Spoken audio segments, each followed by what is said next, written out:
ഇസ്രായേലുമായിട്ടുള്ള ആ ഒരു ബന്ധം നെഹ്റുവിന്റെ ആ ഒരു ഭരണകാലത്ത് ആ ഒരു നില ഉറപ്പിച്ചു കഴിഞ്ഞാൽ അറബ് രാജ്യങ്ങൾ ഇന്ത്യയുമായിട്ട് പിണങ്ങുമത്രേ.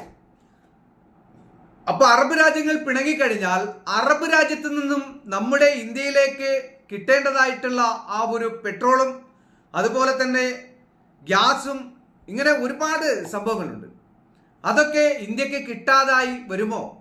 അതല്ലെങ്കിൽ അറബ് രാജ്യത്ത് നമ്മുടെ ഇന്ത്യയിൽ നിന്നും പോയ ആ ഒരു പ്രവാസികളായിട്ടുള്ള ഇന്ത്യക്കാർക്ക് അവിടെ ആ സഹോദരങ്ങൾക്ക് നല്ല രൂപത്തിൽ ജീവിക്കാൻ കഴിയാത്ത ആ ഒരു അവസ്ഥയിലേക്ക് വരുമോ എന്നൊക്കെ ഭയപ്പെട്ടുകൊണ്ടാണ് അതുപോലെ ഇസ്രായേലുമായിട്ടുള്ള ആ ഒരു ബന്ധം ഉണ്ടാക്കി കഴിഞ്ഞാൽ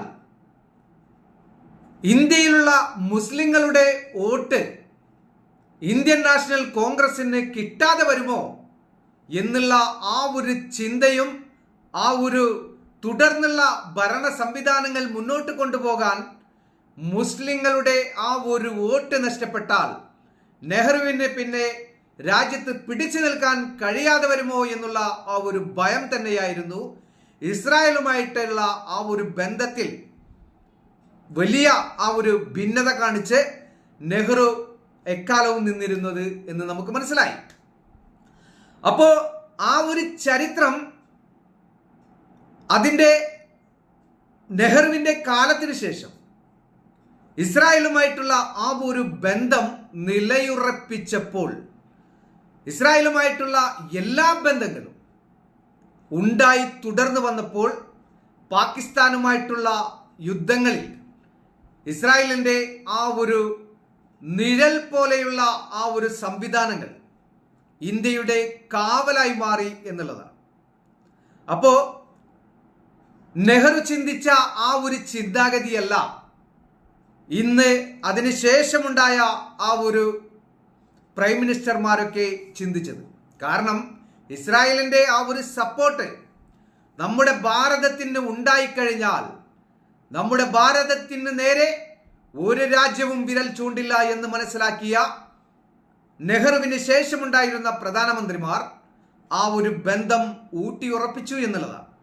അപ്പോൾ ഞാൻ പറഞ്ഞു വരുന്ന വിഷയം, നെഹ്റുവിന്റെ ഭയം ഒന്ന്, അറേബ്യൻ രാജ്യങ്ങൾ ഇന്ത്യയുമായിട്ടുള്ള ആ ഒരു ബന്ധത്തിൽ നിന്നും അവർ പിണങ്ങുമോ, അതല്ലെങ്കിൽ ഇന്ത്യയിൽ ഇസ്രായേലുമായിട്ടുള്ള ബന്ധം ഊട്ടിയുറപ്പിച്ചാൽ ഇന്ത്യയിലുള്ള മുസ്ലിങ്ങൾ നെഹ്റുവുമായിട്ട് പിണങ്ങുമോ എന്നുള്ള ചെകുത്താനും ചെങ്കടലിനും നടുക്കായിട്ട് നിന്നിരുന്ന നെഹ്റുവിന്റെ ആ ഒരു കാലഘട്ടത്തെയാണ് ഞാൻ എൻ്റെ സഹോദരങ്ങൾക്ക് ഞാൻ ഇപ്പോൾ പറഞ്ഞ് മനസ്സിലാക്കി തരുന്നത്. അപ്പൊ ഇന്ത്യൻ വിദേശകാര്യമന്ത്രി സുബ്രഹ്മണ്യം ജയശങ്കറിനെ കണ്ടുമുട്ടിയ ഹെർസോഗ് ഇന്ത്യ ഇസ്രായേൽ ബന്ധം ശക്തിപ്പെടുത്തുന്നതിനുള്ള തന്റെ വ്യക്തിപരമായ പ്രതിബദ്ധത അടിവരയിട്ടു. മുൻകാലങ്ങളിൽ ഇന്ത്യൻ നേതാക്കൾ ഇസ്രായേലിനെതിരെ എതിർപ്പ് പ്രകടിപ്പിച്ചിരുന്നു എങ്കിലും 2025 ഇന്ത്യ ഇസ്രായേലിന്റെ ഉറച്ച സഖ്യകക്ഷിയാണ്. ഒക്ടോബർ 7 പലസ്തീൻ തീവ്രവാദികൾ ഇസ്രായേലിനെതിരെ നടത്തിയ ആക്രമണത്തെ അപലപിച്ച ആദ്യ രാജ്യങ്ങളിലൊന്നാണ് ഇന്ത്യ. ഹമാസിനെ വ്യക്തമായി അപലപിക്കാത്തതിനാൽ UN പ്രമേയത്തിന് അനുകൂലമായി വോട്ട് ചെയ്യുന്നതിൽ നിന്നും ഇന്ത്യയും വിട്ടുനിന്നു. ഇതിന് തന്ത്രപരമായ കാരണങ്ങളും പ്രത്യയശാസ്ത്രപരമായ കാരണങ്ങളുമുണ്ട്. പ്രത്യയശാസ്ത്രപരമായും ഇസ്രായേലുമായി സൗഹൃദപരമായ ബന്ധം സ്ഥാപിക്കുന്നതിൽ നിന്ന് ഇന്ത്യക്ക് നേട്ടമുണ്ടെന്ന് തോന്നുന്നു. സമീപ വർഷങ്ങളിൽ ഇന്ത്യൻ രാഷ്ട്രീയത്തിൽ ഹിന്ദു ദേശീയവാദ വാചാടോപങ്ങൾ സ്വാധീനം ചെലുത്തിയിട്ടുണ്ട്. മലയാളത്തിന്റെ വാക്കുകളെ കൊന്നെടുക്കുന്ന കലാപമണി പറഞ്ഞ പോലെ ഈ മലയാളത്തിന്റെ ചില വാക്കുകളെ കൊല്ലുന്ന ആൾക്കാരെ ഇന്ത്യൻ ശിക്ഷാ നിയമപ്രകാരം തൂക്കിക്കൊല്ലണം എന്ന് പറഞ്ഞതുപോലെ ചില അക്ഷരങ്ങളൊക്കെ അങ്ങോട്ട് കൊണ്ട് മാറുമ്പോൾ കൃത്യമായിട്ട് വായിക്കാൻ പറ്റില്ല അല്ലേ? അതായത് അങ്ങനെയുള്ളൊരു ടെൻഷനുണ്ട്. ഇത് ഇസ്ലാം ഫോബിക് വികാരം വളർത്തിയെടുക്കുന്നതിനാൽ ഇസ്രായേലിനുള്ള പിന്തുണ സ്വാഭാവികമായും വരുന്നു. ഒക്ടോബർ 7 ശേഷമുള്ള പലസ്തീൻ തൊഴിലാളികളുടെ നഷ്ടം നികത്താൻ നിരവധി ഇന്ത്യക്കാർ ഇസ്രായേലിലേക്ക് യാത്ര ചെയ്തു. 2025 ഏപ്രിൽ 22 നടന്ന പെഹൽഗാം ഭീകരാക്രമണത്തെ ഇസ്രായേൽ അപലപിക്കുകയും ഇന്ത്യക്ക് പിന്തുണ പ്രഖ്യാപിക്കുകയും ചെയ്തു. പെഹൽഗാം ആക്രമണത്തിന് പ്രതികാരമായി ഇന്ത്യ പാകിസ്ഥാനിൽ നടത്തിയ വ്യോമാക്രമണങ്ങളെ 2025 7 ഇസ്രായേൽ പരസ്യമായി പ്രശംസിച്ചു.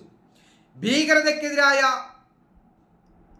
ആ ഒരു കയറ്റം നിർണായകവുമായ പ്രതികരണം എന്നാണ് ഇസ്രായേൽ സർക്കാർ ഈ ഓപ്പറേഷനെ വിശേഷിപ്പിച്ചത്. കൂടാതെ ഇന്ത്യയുടെ സ്വയം പ്രതിരോധത്തിനുള്ള അവകാശത്തിനുള്ള പിന്തുണ വീണ്ടും ഉറപ്പിച്ചു എന്നുള്ളതാണ്. ഇസ്രായേൽ ഇന്ത്യയുടെ സ്വയം പ്രതിരോധത്തിനുള്ള അവകാശത്തെ പിന്തുണയ്ക്കുന്നു. നിരപരാധികൾക്കെതിരായ അവരുടെ ഹീനമായ കുറ്റകൃത്യങ്ങളിൽ നിന്ന് ഒളിക്കാൻ ഒരിടവുമില്ലെന്ന് തീവ്രവാദികൾ അറിയണം എന്ന് കൂട്ടിച്ചേർത്തു. ഓപ്പറേഷൻ സിന്ദൂർ എന്ന് റിപ്പോർട്ട് ചെയ്യപ്പെട്ടതിന്റെ ഭാഗമായ വ്യോമാക്രമണങ്ങൾ നിയന്ത്രണ രേഖയ്ക്ക് അപ്പുറത്തുള്ള തീവ്രവാദ ലോഞ്ച് പാഡുകളും അടിസ്ഥാന സൗകര്യങ്ങളും ലക്ഷ്യമിട്ടു എന്നുള്ളതാണ്. അത് ഇന്ത്യയുടെ എക്കാലത്തെയും ആ ഒരു വിജയം തന്നെയാണ്.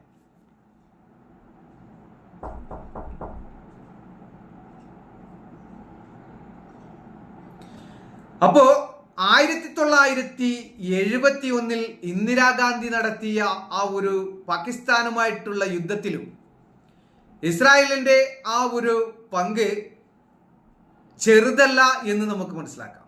രഹസ്യമായിട്ടാണെങ്കിലും ഇന്ത്യയുടെ ആ ഒരു വിജയം കൊഴിയുന്നത് വരെ ഇസ്രായേലിന്റെ ആ ഒരു സപ്പോർട്ട് നമ്മുടെ രാഷ്ട്രത്തിന് ഉണ്ടായിരുന്നു എന്നുള്ളത് വളരെ സത്യമാകുന്ന ആ ഒരു ചരിത്രമാണ് ഇപ്പോൾ ഞാൻ നിങ്ങൾക്ക് മുമ്പിൽ വിവരിച്ചത്.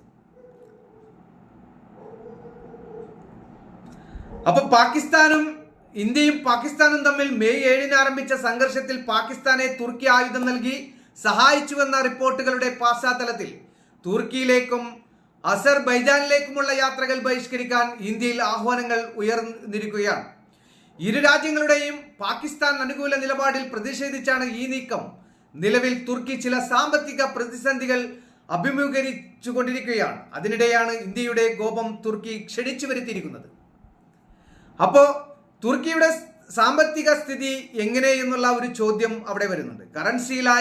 കറൻസിയായ ലിറയെ സ്ഥിരപ്പെടുത്താൻ ഉയർന്ന പലിശയിലുള്ള സർക്കാർ ബോണ്ടുകളെ ആശ്രയിച്ചുള്ള തുർക്കിയുടെ സാമ്പത്തിക മാതൃക തകർന്നുകൊണ്ടിരിക്കുകയാണ്. തുർക്കിഷ് ലിറയുടെ മൂല്യം കുത്തനെ ഇടിയുകയാണ്. സ്ഥിരത കൈവരിക്കാനുള്ള സർക്കാരിന്റെ ശ്രമങ്ങൾ വിഫലമാകുകയാണ്. കാരണം എന്താ? ഇന്ത്യയും പാകിസ്ഥാനുമായിട്ടുള്ള യുദ്ധത്തിൽ പാകിസ്ഥാനെ സഹായിച്ചത് ഇന്ത്യ നല്ല ഉഗ്രൻ പണിയാണ് തുർക്കിക്ക് കൊടുത്തത്. ആ ഒരു പണി കിട്ടിയ അന്ന് മുതൽ തുർക്കിയുടെ സാമ്പത്തിക സ്ഥിതി പോലും വഷളായിക്കൊണ്ടിരിക്കുന്നു. അപ്പോ ഇനി ഇന്ത്യയുമായിട്ട് ഒരു പ്രശ്നത്തിനും ഞങ്ങളില്ല എന്ന് പറഞ്ഞുകൊണ്ടാണ് തുർക്കിയുടെ ആ ഒരു കാല് പിടിക്കലും കരച്ചിലും.